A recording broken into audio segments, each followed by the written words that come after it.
Thank you, Harrisburg.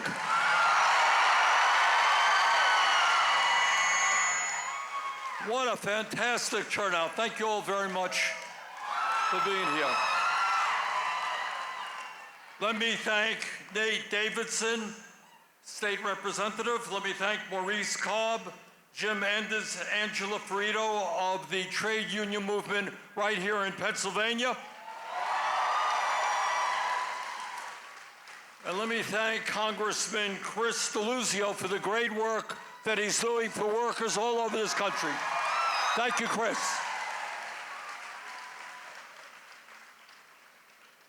You know, I have been traveling this country lately. We've been in the Southwest, we've been in the Midwest, we've been in California, and we're here in the great Commonwealth of Pennsylvania.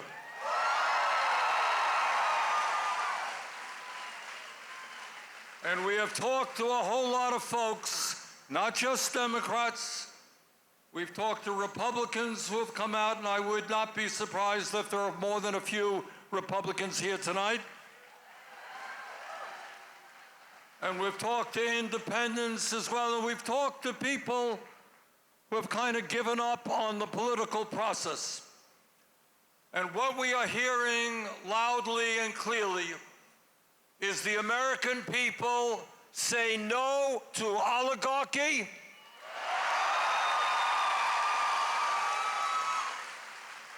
say no to authoritarianism,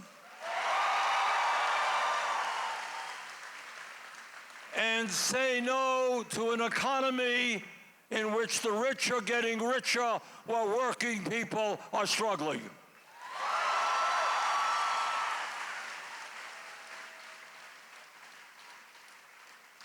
And on that note, I want to say a word to your Congressman, Representative Scott Perry.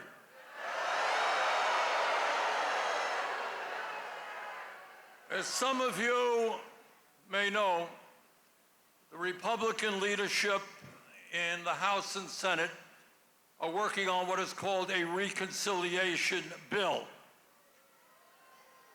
It's Trump's big, beautiful bill. And what this big, beautiful bill will do is cut over $800 billion in Medicaid, cut nutrition programs for hungry kids, and cut educational programs. And at a time of massive income and wealth inequality, what they propose to do with those savings is to give over $1 trillion in tax breaks to the 1%. Now, I am not in the habit of giving political advice to Republicans, but I would say this to Representative Perry. If you vote for tax breaks for billionaires and cut Medicaid, you will not be returning to Washington next term.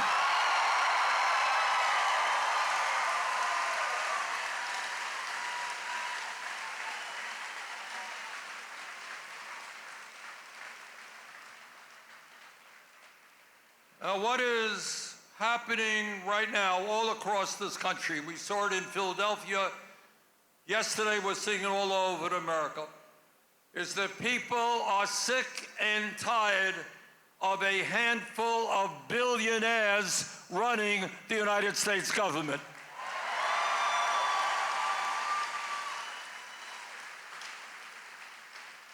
And I want you to think about it for a moment. Think about the richest man on earth, Mr. Musk.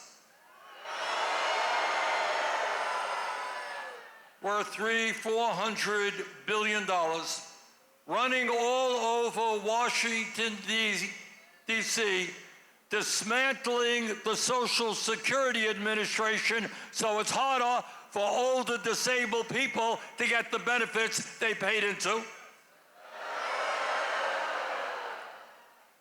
Proposing to cut 83,000 jobs from the Veterans Administration. I mean, that's hard to believe. You got men and women who put their lives on the line to defend our country. There should be no disagreement, Republican, Democrat, Independent, that those veterans deserve the best care they can get.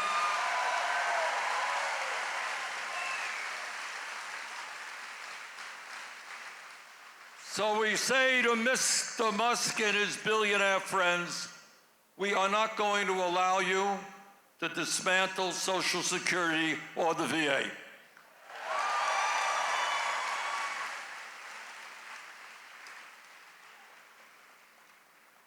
And what I think there is also profound disgust with, and again, from the right to the left, everybody understands that we have a corrupt campaign finance system.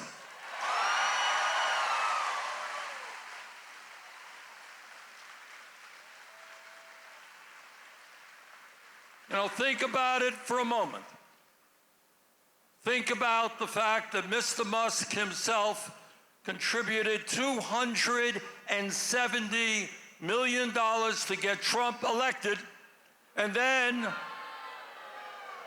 for his reward, he becomes the most powerful person in government. But I want to be very clear in stating this also. This is not just a problem within the Republican Party, it's a problem within the Democratic Party as well.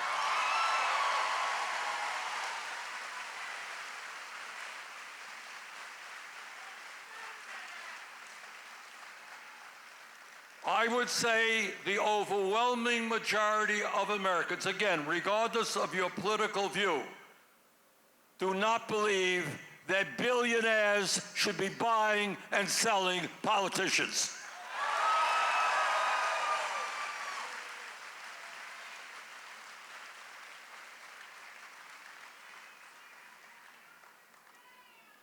And when we talk about oligarchy, I want you to think back 3 months or so ago when Trump was inaugurated.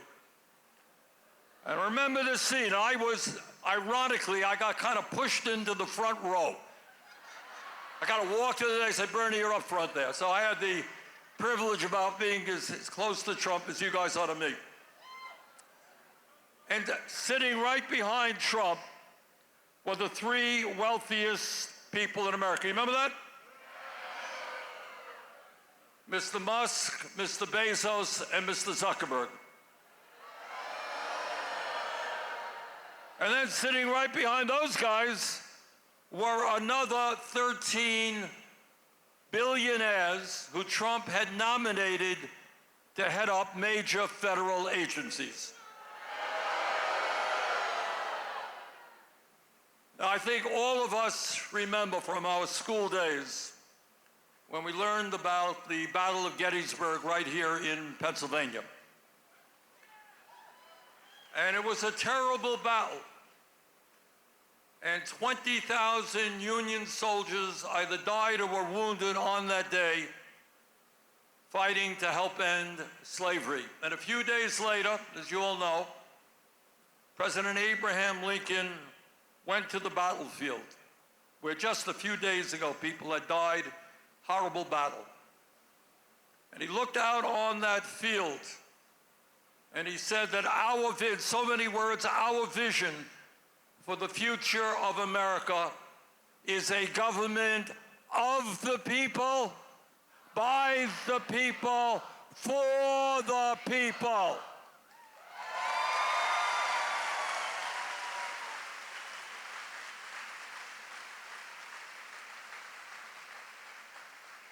We will not accept a government of the billionaire class, by the billionaire class, for the billionaire class.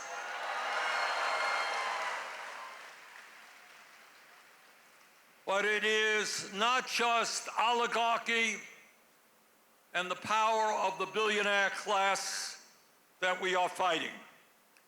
We are today taking on a president who in an unprecedented way is undermining our Constitution and threatens our freedom of speech and assembly.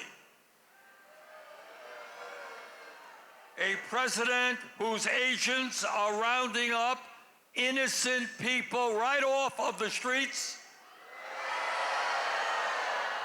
throwing them into unmarked vans,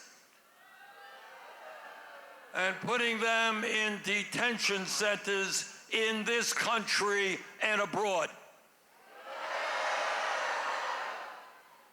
That is what happens in dictatorships, not democracies. And President Trump, we are not going to allow you to create an authoritarian society here in America.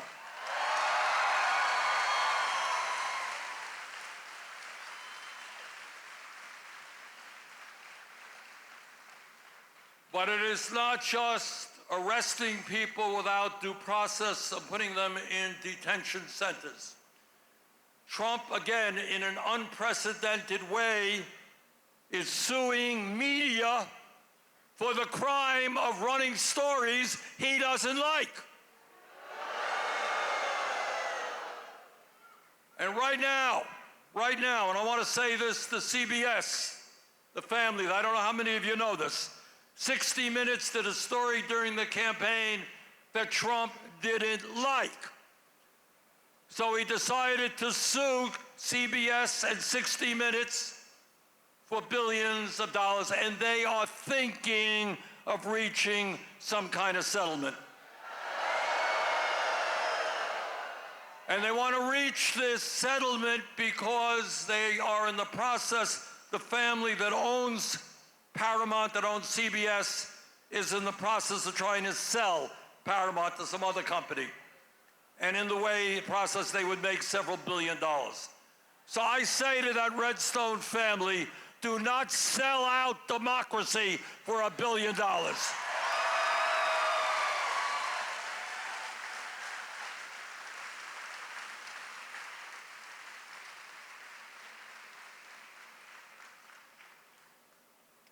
President Trump is going after law firms.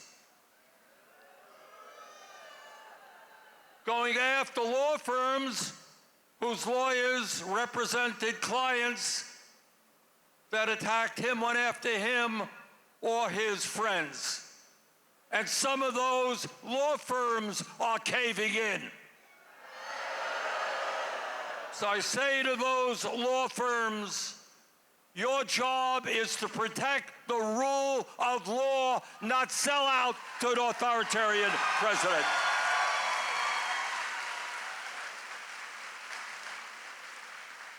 Trump and his administration are going after major universities.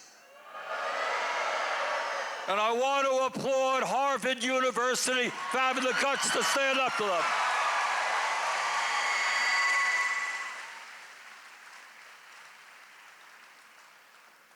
So we got a lot to worry about in terms of oligarchy and authoritarianism and a rigged economy, but it's not just domestic policy, it's foreign policy as well. For the first time in the history of our country, we have a president who is cuddling up to a terrible dictator in Russia, Vladimir Putin. So I say, Mr. President, it was not Ukraine that began this war, it was Russia. And we're going to defend democracy, not dictatorship.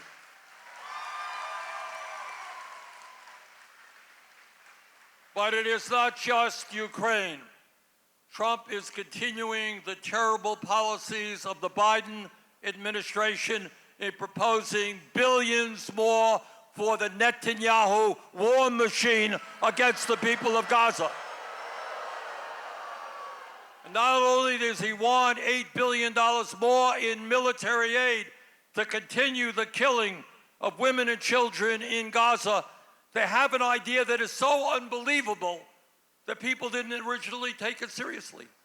And their idea, as some of you may be familiar with, is to forcibly expel the suffering people of Gaza so they could build a playground for their billionaire friends, a Riviera.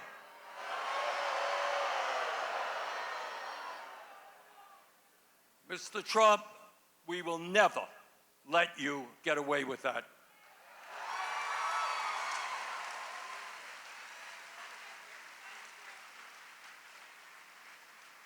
And I want to do something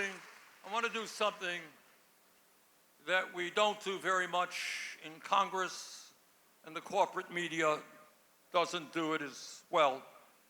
And that is to take a real hard look at what's going on in our country today in terms of working families. Today in America, as you may or may not know, we have more income and wealth inequality than we have ever had in the history of our country. If you can believe it, you got one man, Mr. Musk, owning more wealth than the bottom 53% of American households. You got the top 1% now owning more wealth than the bottom 93% of Americans. You got CEOs now making 350 times what workers make.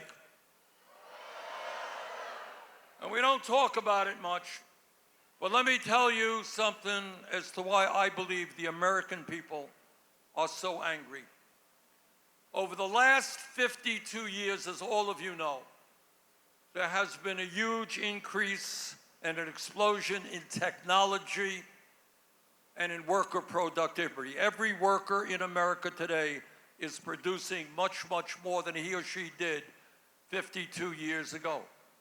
And yet, if you look at inflation adjusted for weekly income, the average American worker today is earning less than she or he did 52 years ago. And during that period, there has been a massive $1 trillion+ transfer of wealth from the bottom 90% to the top 1%. That is what's going on in America today. Very rich becoming unbelievably rich, while at the same time, again, hard to believe, in the richest country on earth, 60% of our people are living paycheck to paycheck. I grew up in a family that lived paycheck to paycheck. Many of you are living paycheck to paycheck. You all know what living paycheck to paycheck is about? What does it mean? You tell me. Rent? Oh, one at a time. Raise your hand. Yeah, ma'am. All right. Utilities, medical bills. Right now, people all over this country are seeing significant increases in their rent. All right, they're seeing increases in their utility bills. And if you're living paycheck to paycheck and you got nothing in the bank, you're living under great stress because you can't pay those bills. What else we got? Yes, ma'am. Food. All right. You know, people are increasingly want to make sure that their kids eat well, not junk food, eat decently. And yet it is harder and harder when you walk into the grocery store to pay for decent quality food, right? All right. And I go grocery shopping in Burlington, Vermont, and I see senior citizens looking at the package, holding it up. How much does it cost? Can they afford it? So the increased price of food is a growing problem. What else we got? Gentlemen back there. No, what? Prescription drugs. In America today, if you get sick, just talk to somebody here in Harrisburg. If you get sick, there is a 1 in 4 chance you're not going to be able to fill the prescription your doctor wrote.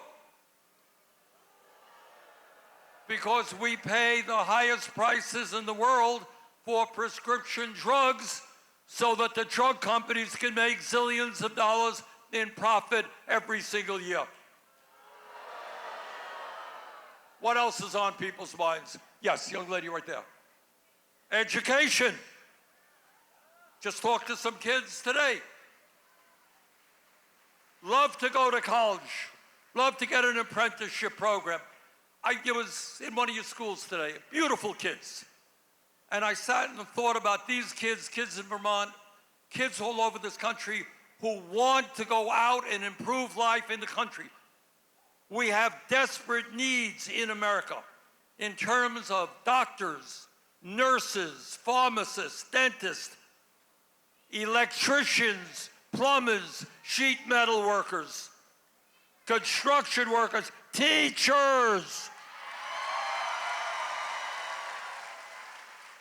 And yet, despite all of that need, these kids are saying, we don't know if we can afford to get the education that we need to do the work we want to do and work that the country desperately needs.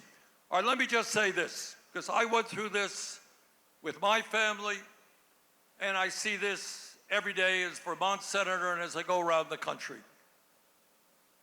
In America today, millions and millions of people are dealing with incredible amounts of stress.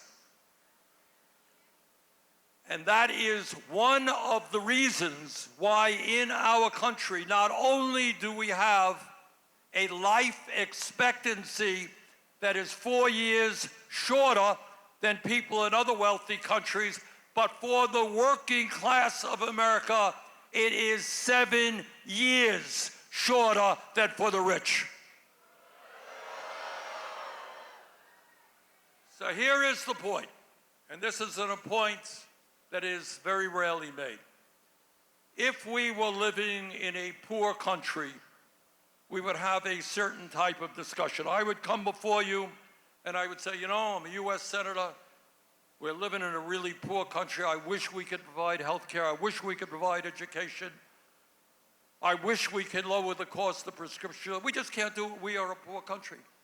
But that is not the case. We are the richest country in the history of the world.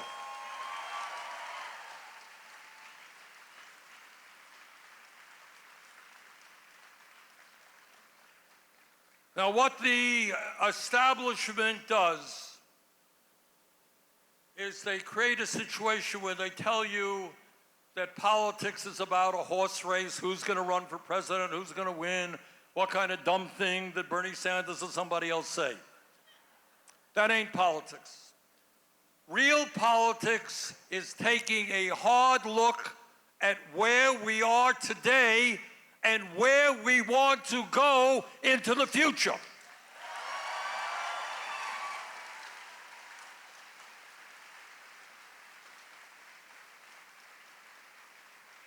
And where we are today is in an economy where the working class of this country is struggling and in many respects falling further and further behind, while the people on top have never ever had it so good in the history of the United States.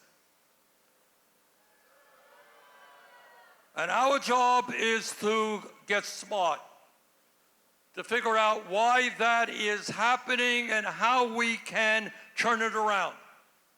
And in these unprecedented times, we've got to think in unprecedented ways. So So what I am asking all of you, it's not Bernie, I'm not going to do it for you. Deluzio's not going to do it for you. We have got to do it together.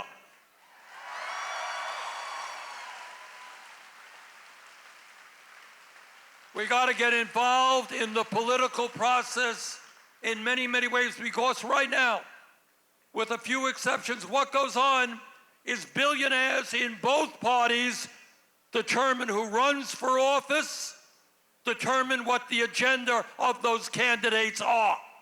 And our job right now is to demand and make certain that the agenda of the Democratic Party is the agenda of the working class of this country.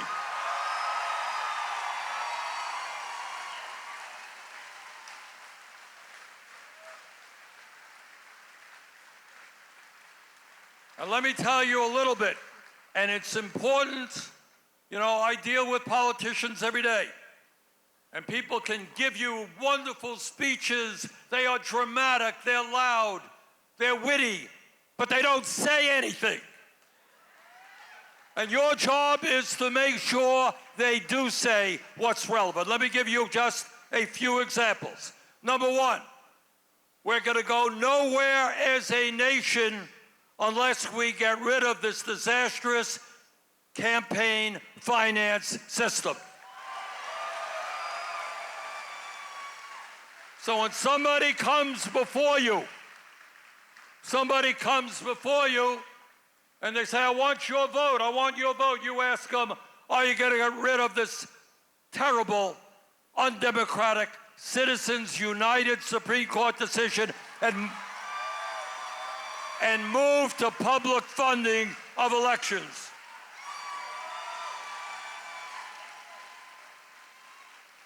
At a time when the rich are getting richer and major American corporations pay almost nothing, some of them pay almost nothing in federal taxes. Why don't you ask them if they are prepared at a time of unprecedented income and wealth inequality to demand, to pass legislation telling the rich and large corporations they are finally going to start paying their fair share of taxes.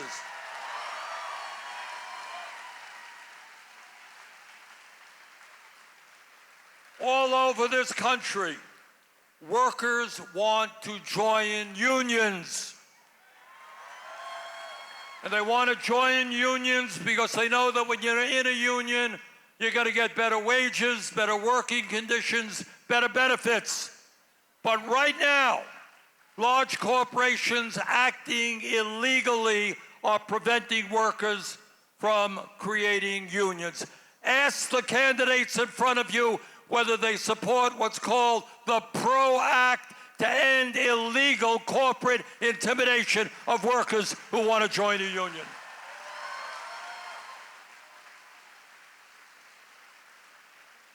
In America today, here in Pennsylvania, and all over this country, we got millions of workers earning starvation wages. Nobody anywhere in America can make it on $7.25 an hour, not on $10 an hour, not on $13 an hour. In Washington and here in Pennsylvania, we've got to raise the minimum wage to a living wage.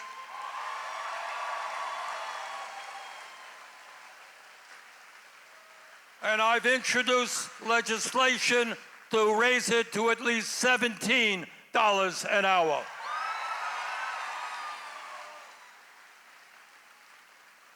And here is an issue that some may think is controversial. I don't. And some of the unions are now raising it. All of you have noticed that Musk and his friends have fired thousands and thousands of federal employees. Now think for a moment. These employees, federal government employees, many of them union members, get fired overnight. What do you think Musk and his oligarch friends will do when artificial intelligence and robotics comes for your job? Do you think they're going to say, oh, well, we're going to work out something for you? They're going to throw you right out on the street. That's what they'll do if we let them. So right now, at a time when workers are producing much more, worker productivity is increasing, we should be thinking about a 32-hour work week with no loss in pay.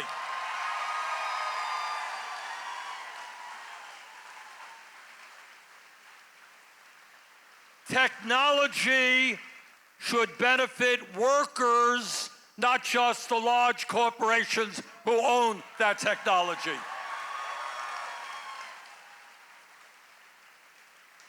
We need the best educated workforce in the world. And that is why our kids should have the opportunity to live out their dreams, to get the training they need, the higher education they need. 120 years ago, very brave people around the country, I think it started in Wisconsin, demanded free public education for their kids. And for all that period of time, free public education meant K through 12. God didn't create K through 12. The world is changing. Kids need more education. Let us make public colleges and universities tuition free. And by the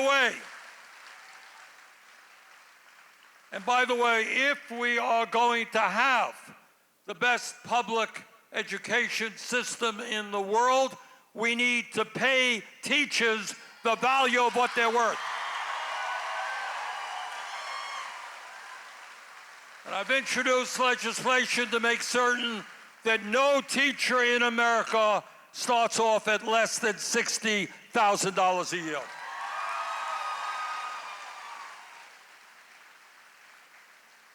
Many of you don't know this because it's not talked about, but 22% of senior citizens in America are living on $15,000 a year or less. Got that? Can you imagine anybody, let alone a senior, living on $15,000 or less? And in the midst of that, you got some Republicans who are saying they want to cut Social Security. Well, we're not going to let them cut Social Security. What we are going to do is expand Social Security benefits. And we do that by lifting the cap on taxable income.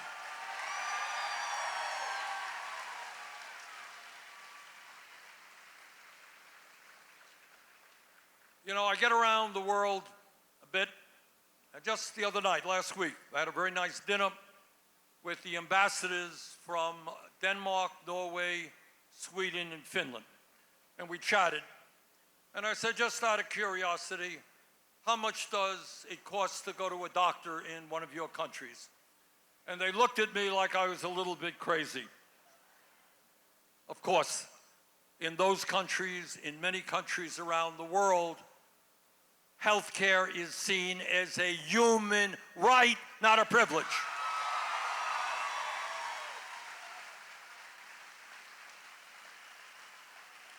It is an absolute disgrace and a failure of our corrupt political system that we remain the only major country on earth not to guarantee health care to every man, woman, and child.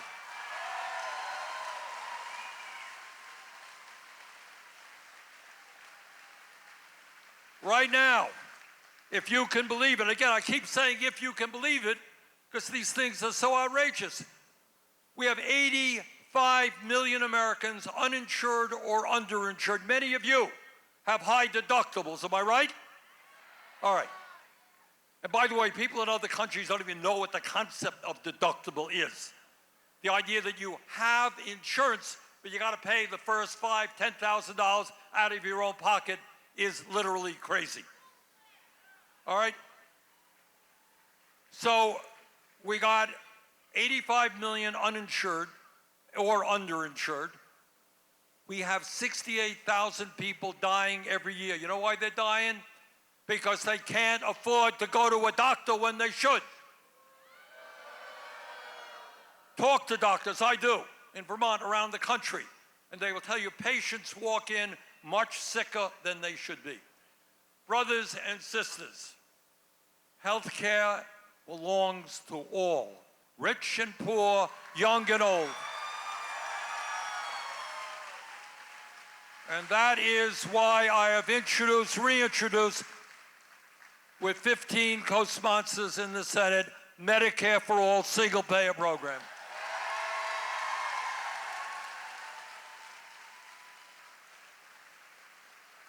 Donald Trump thinks that climate change is a hoax.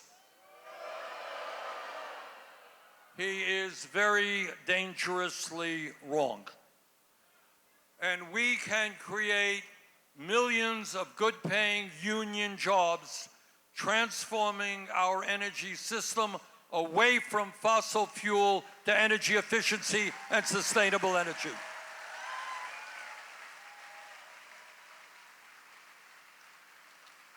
In Harrisburg and in Burlington, Vermont, and in many parts of this country, we have a major housing crisis. You got 800,000 people who are homeless in our country. You got 20 million people who are spending 50% or more of their limited incomes on housing. In my view, we should cut the $1 trillion in military spending and invest that in building low-income and affordable housing.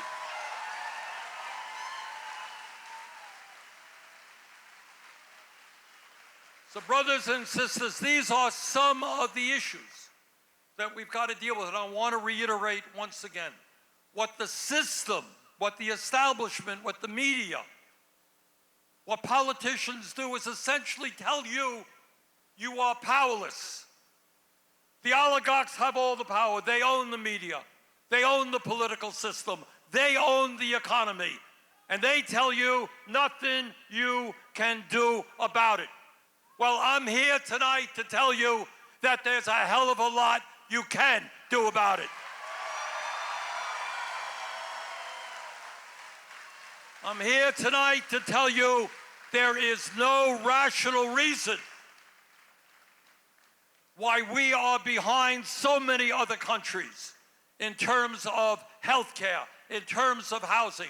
We have the highest rate of childhood poverty of almost any major country. Highest rate of senior poverty of almost any major country. More income and wealth inequality than almost any other country. Brothers and sisters, this is an unprecedented moment in American history, no question about it. But what I believe in my heart is that while these guys have all of the power and they have unlimited sums of money, if we stand together and not allow Trump and his friends do what demagogues always do. How do they stay in power? They divide us by the color of our skin or where we were born or our sexual orientation. They get us to hate each other. But if we stand together and demand a government and an economy that works for all, not just the few, if we understand that at the end of the day, 99% is a hell of a larger number than 1%.